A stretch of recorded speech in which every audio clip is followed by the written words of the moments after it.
Bonjour à tous et bienvenue pour ce nouvel épisode du Jardin. Aujourd'hui, on est toujours avec Alexis. Salut Alexis. Salut Cynthia. Et on a comme nouvelle invitée Faiza, que j'invite à se présenter. Bonjour, du coup moi c'est Faiza. Je suis chez Adipso depuis 12 ans maintenant, donc j'entame ma 12e année. Donc chez Adipso, j'ai différentes casquettes. La première, c'est que je suis référente d'équipe. J'ai également commencé mon parcours chez Adipso donc il y a 12 ans en alternance en tant que chef de projet.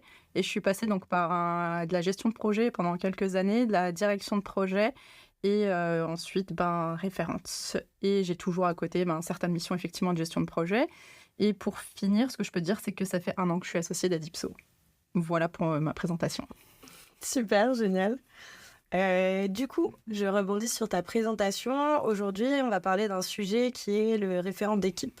C'est quelque chose qu'on n'entend pas forcément beaucoup parler dans les offres de travail, dans la vie de tous les jours. Et le but aujourd'hui, c'est qu'on découvre un peu ce que c'est avec toi et qu'on en sache un peu plus.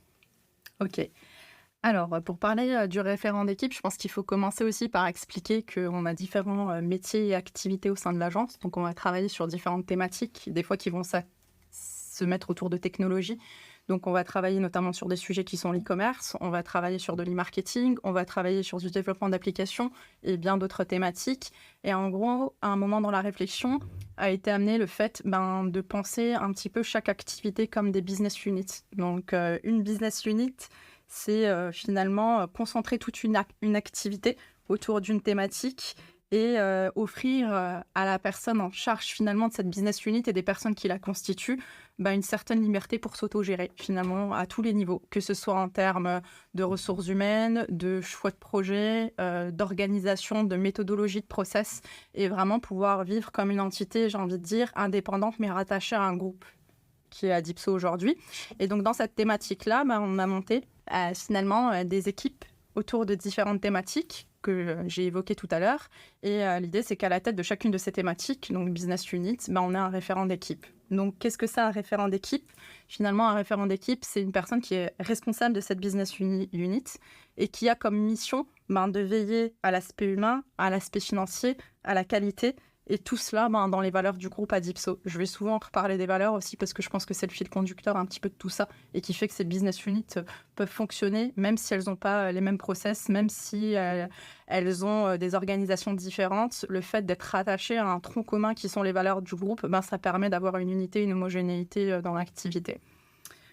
Peut-être que je peux revenir sur du coup les différents aspects que j'ai évoqués dans le référent d'équipe. Il y a l'aspect humain. L'aspect humain, ça passe par quoi dans l'esprit que j'ai du référent d'équipe chez Adipso, c'est mettre les personnes de l'équipe dans les meilleures conditions possibles pour travailler. C'est finalement ça l'aspect humain. Si je devais parler de l'aspect financier, comme une entreprise, finalement, la business unit, elle a des dépenses, elle a des entrées. Et finalement, le référent, il est responsable du bon fonctionnement de sa business unit et de sa rentabilité aussi, parce qu'à un moment donné, il y a une notion de rentabilité aussi dans tout ça. Et pour la qualité, je dirais que c'est veiller à ce que les productions sortantes soient en adéquation avec le niveau de qualité qui est souhaité par Adipso, que les clients soient satisfaits et d'être constamment aussi dans le progrès, dans l'amélioration de ce qu'on fait. Et ça fait aussi pour moi partie finalement des points importants dans cette évolution-là et dans ce fonctionnement-là. Et moi, j'ai une question. Est-ce qu'à l'époque, tu t'étais posé la question de devenir référente d'équipe ? Est-ce que c'est quelque chose que tu connaissais ? Est-ce que c'est arrivé naturellement ? Alors, je me suis jamais dit qu'un jour je serais référente d'équipe. C'est, comme tu le soulignais au début, pas quelque chose qui est forcément connu en tant que tel ou avec cette terminologie-là. Par contre, j'avais toujours cette vocation à vouloir travailler collectivement, à faire des choses collectivement. Donc, je connaissais la notion de business unit, finalement, mais d'un point de vue plutôt scolaire. Mais de l'avoir aujourd'hui mise en application, de l'avoir évolué dans différentes équipes et dans des valeurs, aujourd'hui, pour moi, ça prend tout son sens, finalement. Et tu as parlé de différents éléments que tu gères, du coup, en tant que référente. Est-ce qu'il y a un élément que tu préfères plus que les autres ? Est-ce qu'il y a un élément qui t'a paru, on va dire, naturel de te pencher dessus ou, Alors, la partie la plus naturelle qui est arrivée avec le temps pour moi, c'est la partie humaine, en fait. Parce que j'ai la conviction aujourd'hui que si humainement les gens vont bien, le reste suit en fait, parce qu'il y a un engagement fort de la part de chacun. Tout le monde est à sa place. Les gens, finalement, grâce à la liberté qui leur est donnée, gagnent en autonomie, en responsabilité. En fait, la partie que je préfère dans cette casquette de référente, c'est la partie humaine, finalement. L'expérience qui est vécue collectivement, le fait de grandir ensemble, le fait de construire ensemble aussi, finalement, les choses. Et c'est tout ça qui, en fait, c'est ça qui fait qu'une business unit, entre guillemets, j'utilise ce terme, mais qui fait qu'une équipe fonctionne, quoi. Ça, c'est la partie que je préfère, si je devais dire. Et l'autre aspect que j'aime beaucoup, c'est finalement l'aspect financier, parce que ça ramène du très concret aussi à tout ça. Il y a le côté humain et il y a finalement aussi ce côté très précis à finalement piloter des chiffres, et pas que des chiffres, mais c'est de se dire comment tout ça, ça vient aussi au service finalement de cette partie-là et comment on peut voir le fruit, toute cette expérience qu'on vit à travers les chiffres aussi. C'est intéressant, la mise en corrélation des deux, je trouve. Et est-ce que tu as eu une formation pour devenir référente? Pas du tout. Je ne sais pas s'il existe des formations pour devenir référent. Ce qui est certain, c'est que dans mon parcours universitaire à l'époque, on est formé au management, mais c'est des formations théoriques en fait. La meilleure école pour moi, c'est la pratique et l'expérience. Par contre, ce que je peux souligner, c'est tout l'accompagnement qu'on a eu via la démarche de Smart Group qu'on fait tous ensemble et collectivement. En fait, on a eu un accompagnement personnalisé qui nous a permis de travailler sur nos valeurs, de travailler sur notre identité. Et c'est ça qui a donné l'essence même de ce qu'on fait. Et c'est ça, finalement, qui guide aujourd'hui les choix qu'on va faire. Parce qu'on va toujours se poser la question, est-ce que c'est en adéquation avec l'ADN? Est-ce que c'est finalement par ce spectre-là qu'on va raisonner? Et du coup, ça donne du sens à tout ce qu'on fait. Et c'est pas moi, Faiza, individuellement, qui prend un choix à titre personnel, mais c'est vraiment dans la projection de la vision qu'on a, qu'est-ce qu'on met en œuvre pour aller vers cette vision-là, et finalement ensemble. Et du coup, l'enjeu, c'est plus les personnes individuellement, mais c'est le but à atteindre, je dirais. Je sais pas si c'est pas trop abstrait ce que je dis, mais... Non, c'est super clair. Ok, et moi j'ai une dernière question. Est-ce que tu as des tâches habituelles que tu fais tout le temps? Est-ce que tu as une journée type? Comme du coup, tu fais de la gestion de projet, t'es référente. Est-ce qu'il y a des éléments en plus qui se sont rajoutés? Est-ce que tu as fait des éléments en moins? Alors, avec l'émission j'ai pas de journée type, je dirais, parce que finalement, j'ai pas un modèle type, mais j'ai des missions récurrentes qui vont arriver. Alors après, j'ai des missions qui sont propres à la gestion de projet, mais ce qu'a amené en termes de nouveautés ce poste de référent, ça va être surtout finalement des points dans les équipes. Des points individuels, on appelle ça des one-to-one, mais avec les personnes de l'équipe aussi. Donc là, on est plus sur la notion humaine. Ce que ça a amené aussi, c'est des points plus aussi sur la partie financière. À un moment donné, c'est de se dire, on fait des états des lieux, des étapes pour voir où est-ce qu'on en est dans la progression de l'année, je dirais. Et ce qui a aussi changé, c'est que ça a amené plein de problématiques aussi, le fait de se structurer en business unit, d'avoir des référents d'équipe. Il y a beaucoup d'échanges de bons procédés aussi finalement, parce que l'expérience des uns nourrit les autres. Et toute une dimension aussi autour de ce qu'on appelle aujourd'hui la partie prospection finalement. La prospection, les projets entrants, comment on va aller chercher du business pour son équipe, finalement. Donc, c'est ça que ça a amené en plus, qui était moins matérialisé avant quand j'étais plutôt sur des parties gestion de projet, je dirais. Ok, super intéressant, merci. C'est surtout aussi, je reviens sur ce que tu viens de dire, ou qu'il n'y avait pas d'organisation avant. Finalement, c'est l'organisation en équipe a amené cette histoire de référent, finalement. Après, on utilise le mot référent, mais effectivement, peut-être dans d'autres entreprises, c'est juste un autre mot qui correspond au même poste. Qu'est-ce que tu penses de la différence entre le fonctionnement avant les équipes et après les équipes? Et que du coup, tu es devenue référente d'une ou plusieurs équipes maintenant. Alors, ce que je pense que ça a apporté, le fait de se structurer en équipe, une des premières choses, c'est que ça a permis de la spécialisation et de l'expertise sur les activités.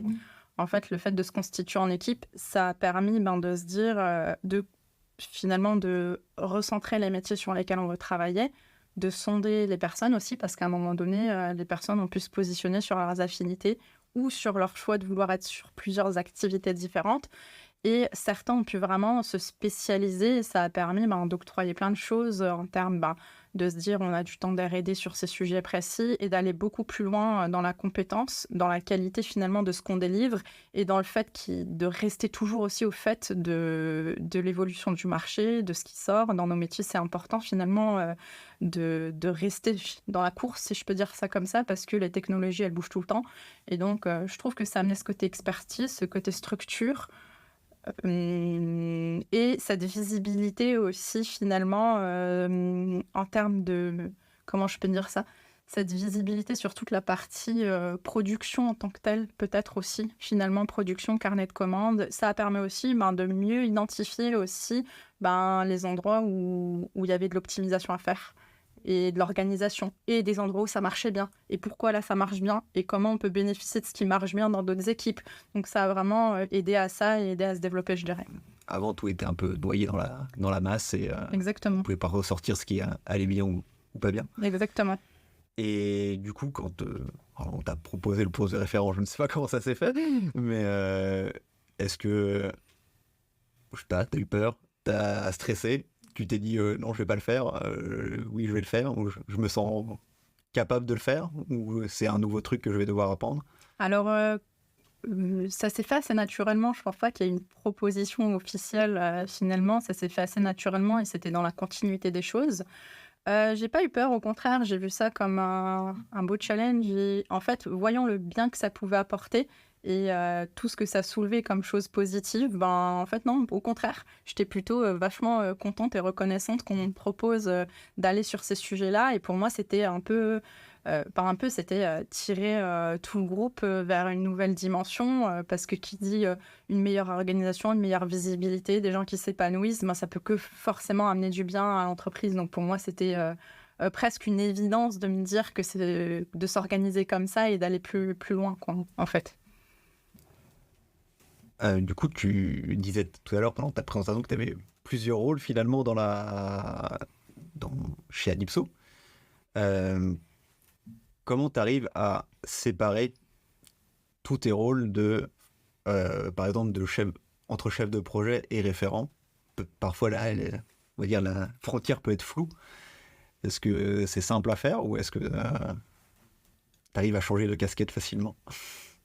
Alors, c'est une très bonne question parce qu'effectivement, la particularité chez Addipso, c'est que souvent les référents sont multicasquettes.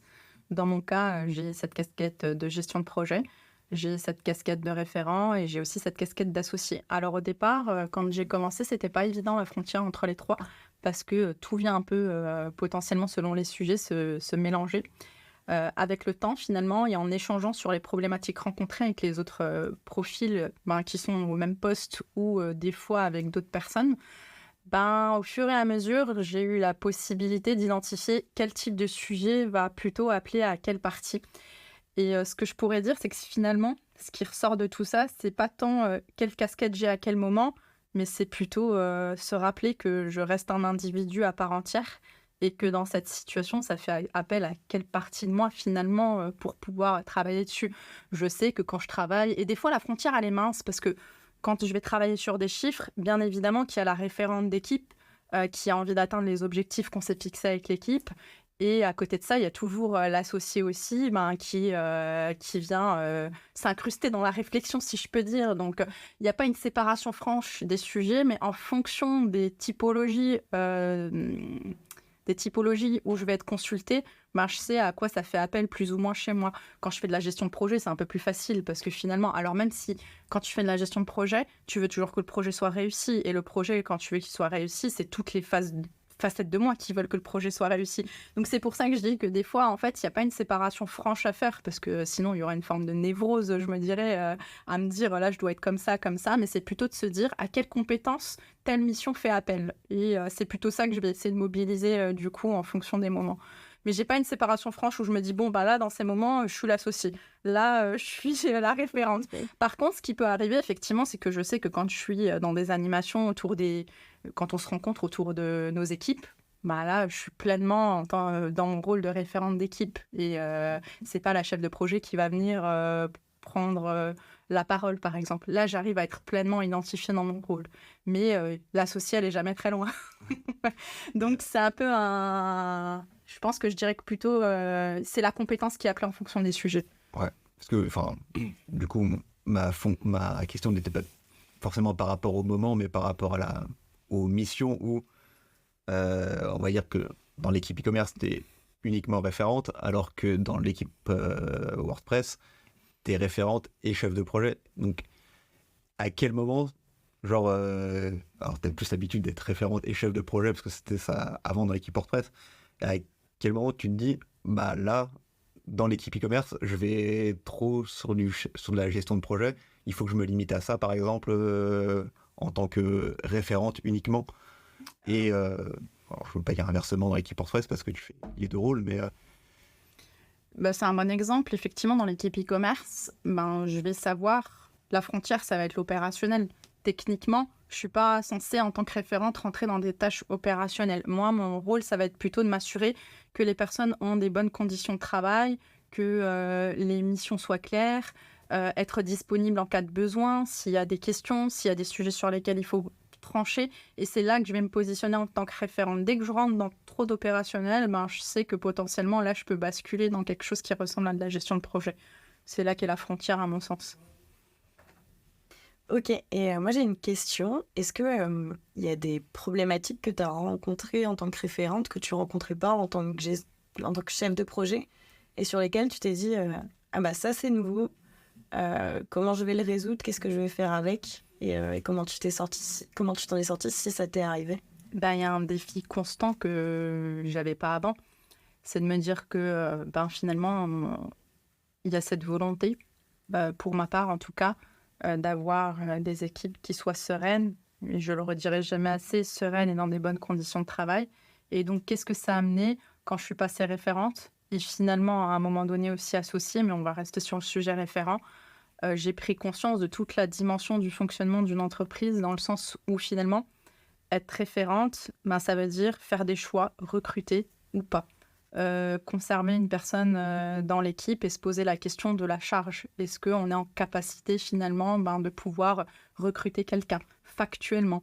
Et est-ce qu'on a assez de projets qui va permettre finalement derrière de pouvoir pérenniser des postes? Et en fait, j'ai pris conscience de toute cette dimension-là finalement où quand tu es sur des missions de gestion de projet, tu es sur la rentabilité de tes projets en tant que tel, mais tu n'as pas toute cette compréhension du fonctionnement de l'entreprise, de toutes les dépenses qu'il y a derrière, des charges, des entrées. Et finalement, tu prends aussi conscience, parce qu'on a aussi en charge toute cette activité commerciale, que quand il n'y a pas de projet, et que les personnes sont potentiellement inoccupées, une forme de stress à se dire, il faut que les projets rentrent, quoi. Et ça, c'est quelque chose qui n'existait pas avant et qui a apparu grâce à ces missions-là, finalement, et la compréhension de toute cette dimension. Donc ça, c'est nouveau. Ce qui est aussi nouveau, comment on accompagne des personnes qui sont en difficulté, peu importe la situation, comment on devient une ressource, finalement, pour les autres, et à aider finalement à ce que les choses se passent bien, à trouver des solutions et à être vraiment un levier pour aider les autres, quoi. Et ça, on s'en rend aussi peut-être moins compte quand on est uniquement dans de la gestion de projet du quotidien. Alors, un chef de projet, par essence même, est censé être une ressource pour les autres, mais là, ça prend une dimension différente parce que c'est plus ses projets à soi, mais c'est finalement les projets du groupe, les individus, que chacun se sente bien et les problématiques qui en ressortent, et aussi, bien évidemment, avoir des clients satisfaits. Et tu as parlé de stress. Est-ce que depuis que tu es passée référente, tu sens plus de responsabilité, plus de pression sur tes épaules aussi? Alors, plus de responsabilité, forcément, oui, parce que ça implique plus de responsabilité, la répétition. Donc, je dirais plus de responsabilité, oui. Pression, non. Dans le sens où c'est quelque chose que je vois très positivement, parce que moi, je vois finalement cette prise de fonction comme une possibilité d'aller plus loin, d'avoir aussi de la marge de manœuvre, ce qui n'est pas le cas dans toutes les entreprises. Donc aujourd'hui, je trouve que c'est une chance qu'on puisse se dire, voilà, il y a une business unit, vous travaillez comme vous voulez, tant que ça reste dans les valeurs d'Adipso, vous pouvez choisir certaines typologies de projets, choisir sur quel sujet vous voulez vous former, choisir la R&D, sur quoi on va travailler. En fait, finalement, c'est quelque chose qu'on construit ensemble, et cette liberté qu'on a, je la vois plus comme une chance de me dire, ben voilà, on se tire tous et jusqu'où on peut aller comme ça tous ensemble. Et donc ça, c'est un beau challenge. Donc pression, je dirais non, parce que je trouve que c'est des missions super intéressantes, mais c'est plutôt les responsabilités que ça implique. En gros, c'est plus juste soit potentiellement dans son coin et ses projets, mais c'est tout un ensemble finalement qui doit bien fonctionner. Et dans les problématiques, on va dire, qu'on peut rencontrer en tant que référent, il y a, on t'en a déjà un peu parlé, alors, les succès, j'imagine que ça c'est facile à gérer quand tout marche bien, que tout tourne bien et que, on va dire, les projets rentrent, l'argent rentre, etc. Mais quand c'est plus compliqué, est-ce que c'est vraiment là le plus compliqué à gérer? Enfin, comment tu vois là et comment tu vis ça de quand ça marche bien et quand ça marche pas bien? En plus, t'as pas révélé des trucs, mais t'as l'exemple, c'est vrai, avec deux équipes différentes qui ne sont pas au même stade de leur évolution, on va dire. Alors, j'ai la conviction que tout est améliorable. Donc, je réfléchis à la notion de défi et de succès que tu viens de me poser.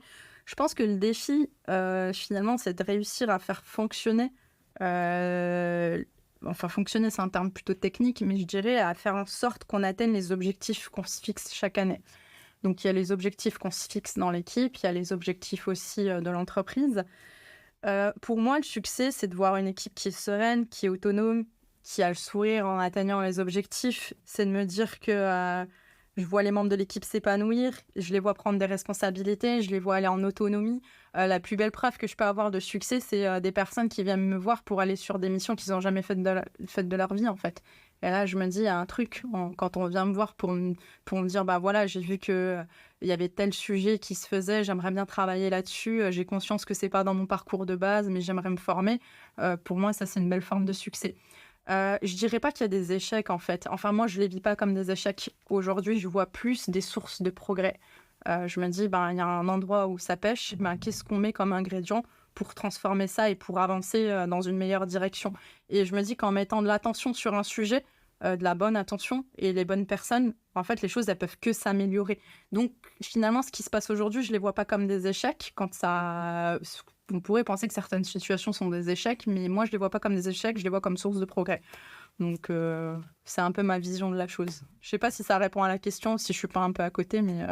Non, ça répond, ouais. Mais oui, j'ai dit échec, mais je voulais parler de plus de difficultés, parce que finalement, enfin, échec, on n'est pas en train de jouer un match où on a perdu, mais c'est... on peut perdre des avant-ventes et tout ça, mais c'est pas forcément des échecs en soi, parce que si on peut retrouver derrière pourquoi on a perdu, des fois c'est pas notre faute, c'est juste comme ça, parce que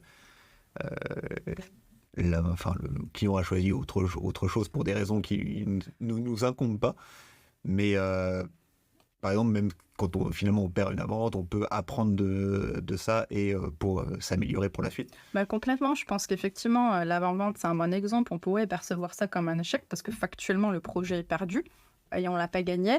Mais moi, ce que j'aime à me dire, c'est que quand on ne gagne pas une avant-vente, c'est à se dire bah, qu'est-ce qu'on retient de ça et comment on fait autrement pour concrétiser la prochaine.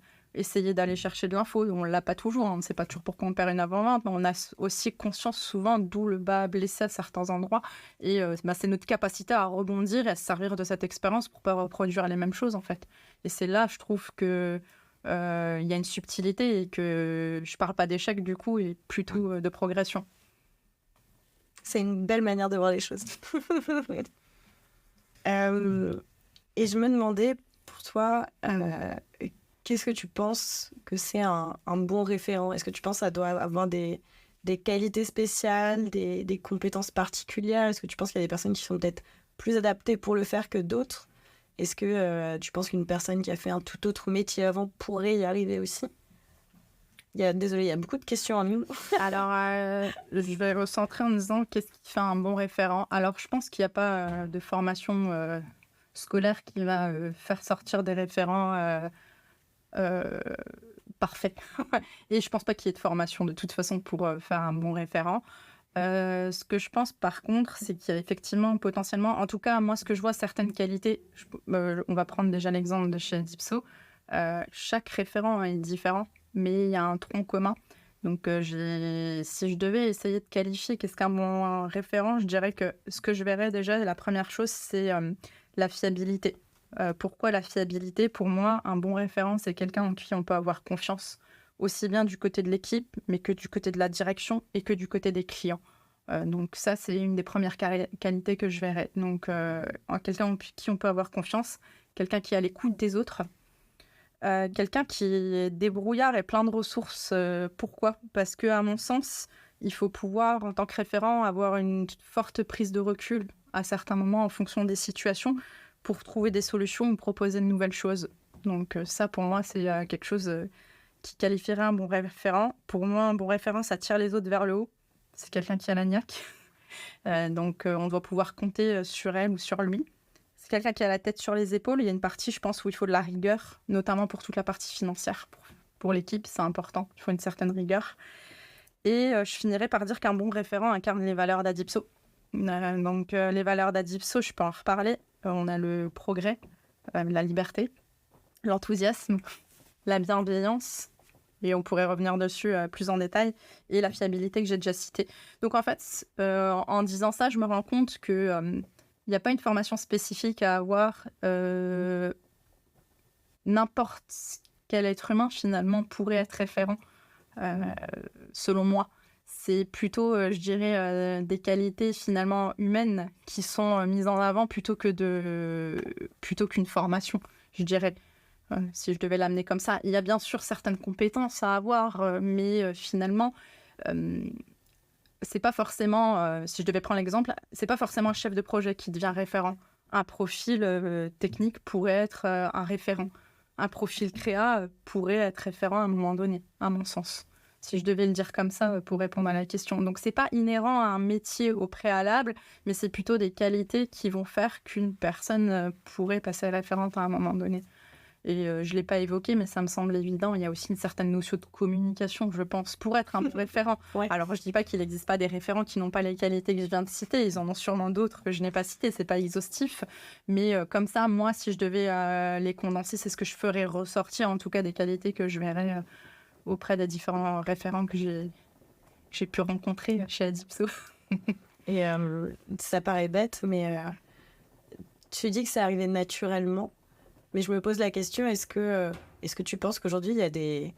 Peut-être que tu ne sais pas, hein, qu'il y a des entreprises qui recrutent des référents ? Est-ce que tu penses qu'il y a des gens qui postulent ? Ou est-ce que tu penses que c'est quelque chose dans lequel tu arrives au fur et à mesure des années dans une même entreprise ? Alors, je pense que la notion de business unit qu'on a évoquée au début, elle existe dans certaines entreprises et qu'il y a des personnes qui doivent recruter plutôt des responsables de business unit, des managers. Donc, ces postes-là, à mon avis, sont recrutés en direct et il doit y avoir des annonces là-dessus.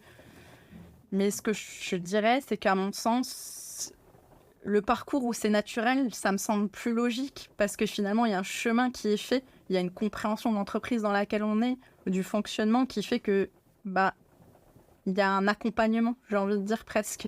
Mais les deux existent en fait. L'un n'empêche pas l'autre à mon sens et je pense que les deux existent. Mais ça doit être plus dur d'arriver sur le tas à ce poste-là sans connaître les gens, sans connaître l'entreprise, sans connaître le fonctionnement, les process. Donc à mon avis, le challenge, il est d'autant plus grand. Mais des fois, ça peut faire du bien à certaines entreprises, à mon sens, parce qu'il y en a certaines qui doivent en avoir besoin.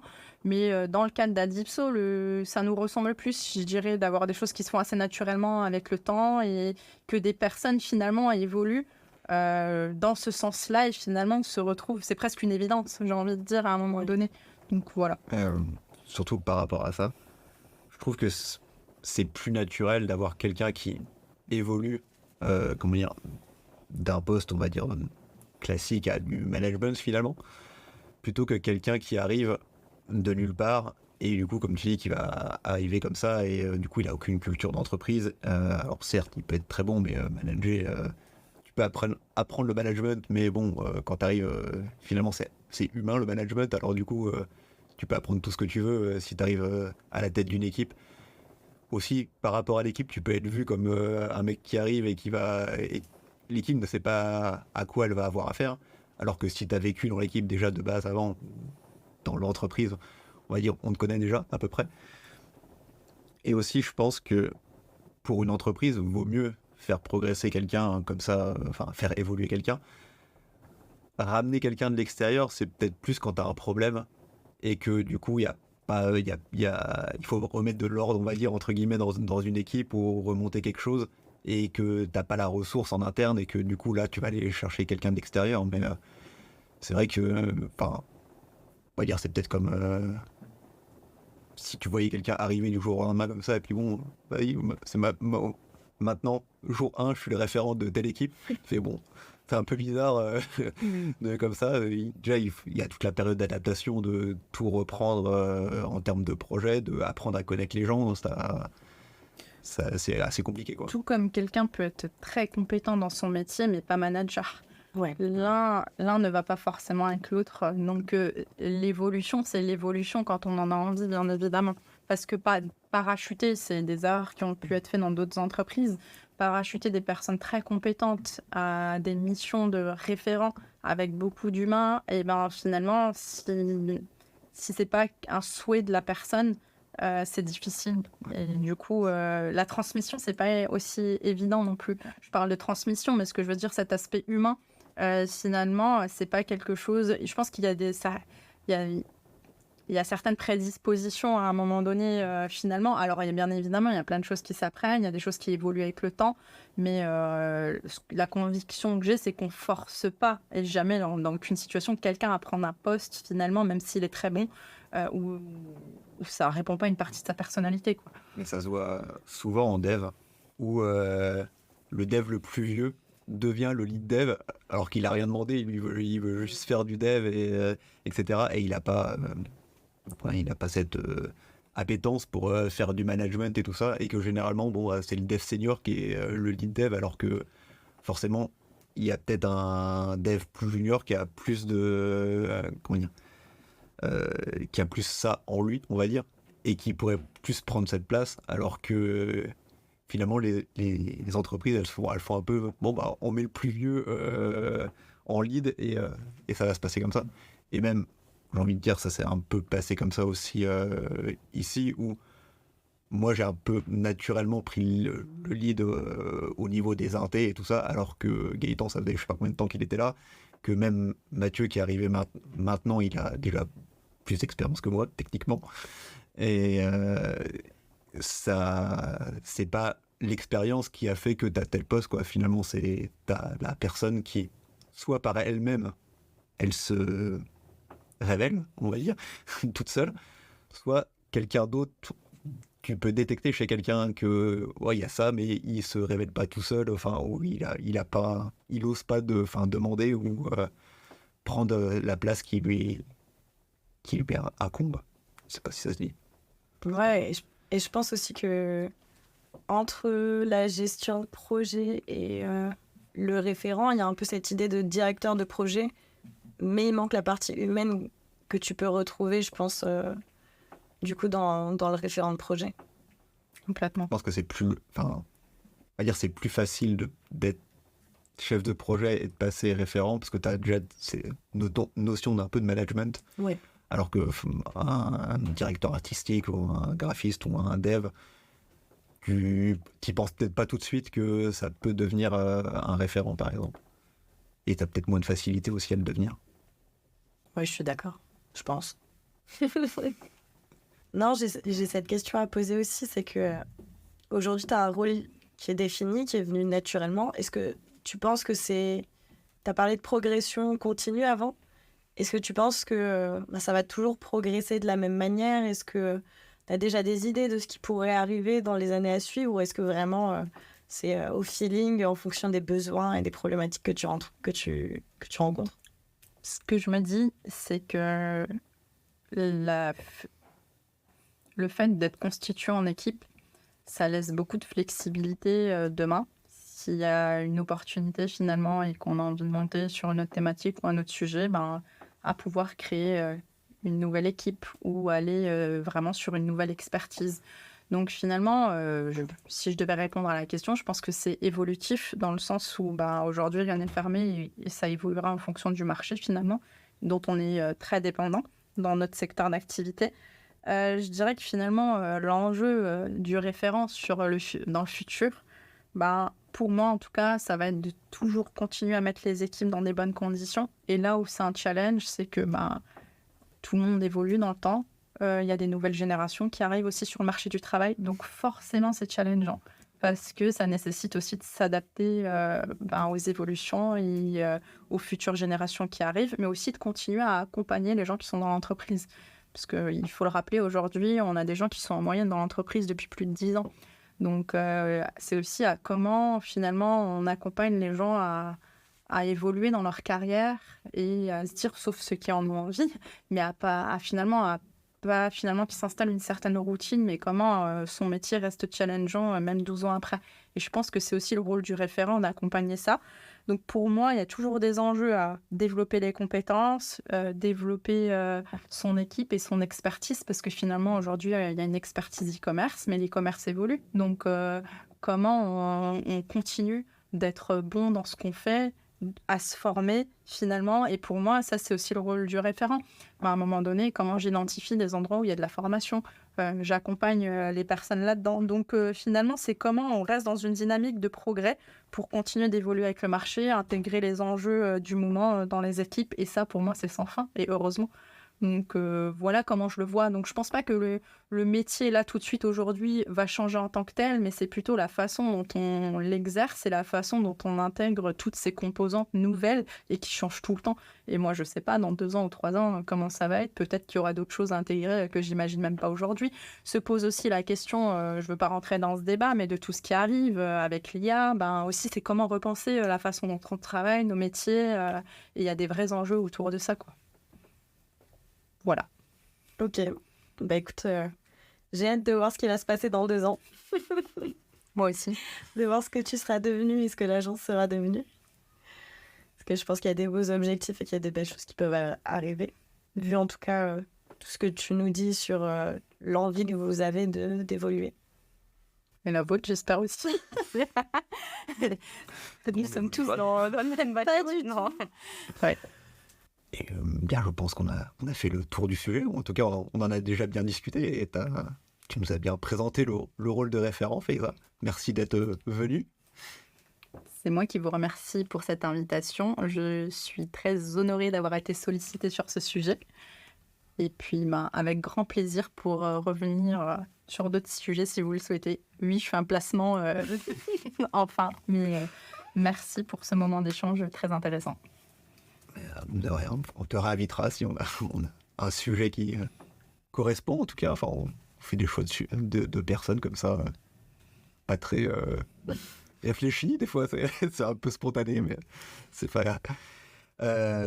Merci Tina d'être là toujours. Avec plaisir. Voilà. Et là, tu voulais dire un petit truc encore? Je ne fais pas de pétanque. Ou alors on va le laisser, hein. Il faut écouter les anciens épisodes du coup pour comprendre. Et voilà, on replace les anciens épisodes. C'est ça, on fait que de la promo là. Et du coup, en parlant de promo, j'espère que cet épisode vous a plu. Et n'hésitez pas à nous suivre sur toutes les plateformes, enfin en tout cas sur la plateforme que vous nous écoutez, peut-être pas tous, vous chacun. Et vous pouvez nous suivre aussi sur Instagram, @lejardin.podcast. Et on se retrouve dans un mois pour un prochain épisode. C'est ça. C'est ciao.